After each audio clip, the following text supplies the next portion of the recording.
সবজি যার মধ্যে থাকে প্রচুর পরিমাণে পুষ্টিগুণ। আর সেই সবজি না খেলে যেন আমাদের হয়ই না। সবসময় মাছ মাংস খেতে খেতে একটা একঘেয়েমি চলে আসে। তাই আমরা সবসময় চেষ্টা করি মাছ মাংসের সাথে সাথে সবজিগুলো রাখার জন্য। আমার হাজবেন্ড ওই দিন অনেকগুলো সবজি একসাথে নিয়ে এসেছিলেন। তাই চিন্তা করলাম এত সবজি তো আর একদিনে খাওয়া যাবে না। তাই সবজিগুলো কিভাবে সংরক্ষণ করতে হয় সেগুলো আজকে আপনাদেরকে আমি দেখিয়ে দেব। এতে করে আমারও সবজি সংরক্ষণ করা হয়ে গেল, আর আপনারাও দেখে দিতে পারেন। সবজি তো আমরা সবাই সংরক্ষণ করে থাকি, কিন্তু সঠিক পদ্ধতিতে কিভাবে সবজিটা সংরক্ষণ করা যায় সেটাই আজকে আপনাদেরকে আমি দেখিয়ে দেব। দেখতেই পাচ্ছেন এখানে আমি একটা লাউ নিয়ে নিয়েছি। এখন আমি কাটাকুটি করে নেব। আর প্রথমে আমি লাউটাকে কেটে দিলাম, কেটে তারপর এগুলো আমি ধুয়ে নেব। ধুয়ে আমি একটা স্ট্রেনারের মধ্যে নিয়ে নেব যাতে পানিটা ঝরে যায় আর কি। সবজিগুলো কিন্তু ধুয়ে তারপর একটা স্ট্রেনারের মধ্যে নিয়ে নিতে হবে যাতে পানিগুলো ভালোভাবে ঝরে যায়। আমার লাউ কাটা শেষ, এখন আমি এগুলো পানি ঝরতে দিয়েছি। এখন আমি নিয়ে নিয়েছি টমেটো। এগুলো হচ্ছে কাঁচা টমেটো, আপনারা পাকা টমেটোও দিতে পারেন এবং একই পদ্ধতিতে আপনারা সংরক্ষণ করতে পারেন। আমি টমেটোগুলো কেটে নিয়েছি, প্রথমে ধুয়েছিলাম তারপর কেটে রেখে দিয়েছি। এখন নিয়ে নিয়েছি বরবটি। বরবটিও ঠিক একইভাবে আমি কেটে দিচ্ছি। কেটে তারপর আমি একটি স্ট্রেনারের মধ্যে নিয়ে নেব। স্ট্রেনারের মধ্যে নিয়ে তারপর আমি পানি দিয়ে ভালো করে ধুয়ে নেব। দেখতেই পাচ্ছেন আমি ভালো করে ধুয়ে নিচ্ছি। ধুয়ে আমি এগুলো পানি ঝরার জন্য রেখে দেব। এখন আমি নিয়ে নিচ্ছি ঢেঁড়স। ঢেঁড়সগুলো আমি ঠিক একই পদ্ধতিতে প্রথমে ধুয়ে নিয়েছিলাম, তারপরে আমি কেটে নেব।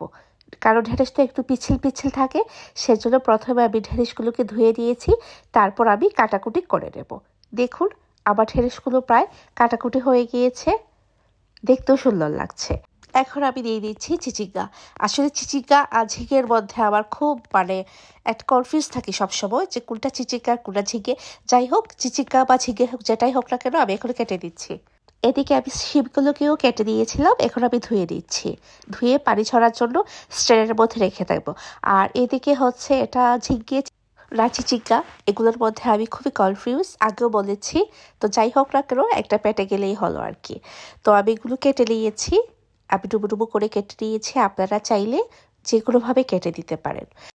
আপনারা দেখতে পাচ্ছেন আমার সব সবজিগুলো কাটা শেষ, আর আমি কোনো সবজি সেদ্ধ করিনি, কারণ আমি কখনোই সেদ্ধ করে রাখি না।